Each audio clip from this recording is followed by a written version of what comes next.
ভারতীয় রাজ্য সিকিমে চলমান প্রাকৃতিক দুর্যোগে ১৮ জনের মরদেহ উদ্ধার করল দুর্যোগ ব্যবস্থাপনা মন্ত্রণালয়।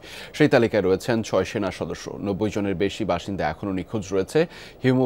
হিমবাহ ধসের আশঙ্কায় জারি করা হয়েছে জরুরি সতর্কতা। রাজ্যের দুর্যোগ ব্যবস্থাপনা কর্তৃপক্ষ এসএসডিএমএ জানিয়েছে, সবচেয়ে ক্ষয়ক্ষতি হয়েছে পাকিং জেলায়। সেখানে সেনা সহ মোট ১০ জনের মরদেহ উদ্ধার করা হয়েছে। এখনও নিখোঁজ রয়েছে ৫৯ বাসিন্দা। বিভিন্ন আশ্রয় শিবিরে ঠাঁই নিয়েছেন ২,০০০-এর বেশি মানুষ। গ্যাংটকে প্রাণ হারিয়েছেন ৫ জন, নিখোঁজ ২২ জন। নামচি ও গ্যাংটক থেকে প্রায় ৪,০০০ বাসিন্দাকে সরানো হয়েছে নিরাপদ আশ্রয়ে। প্রবল স্রোতে ৫টি সেতু পুরোপুরি বিলীন হয়ে গেছে। মঙ্গল জেলায় ৪ জন প্রাণ হারিয়েছেন, ১৭ জন নিখোঁজ রয়েছেন। ক্ষতিগ্রস্ত এলাকা থেকে প্রায় ৭০০ বাসিন্দাকে সরিয়ে নেওয়া হয়েছে। বিপর্যয়ের ফলে ৮টি সেতুও ভেসে গেছে। ১৭০০-র বেশি মানুষকে বিভিন্ন ত্রাণ শিবিরে রাখা হয়েছে।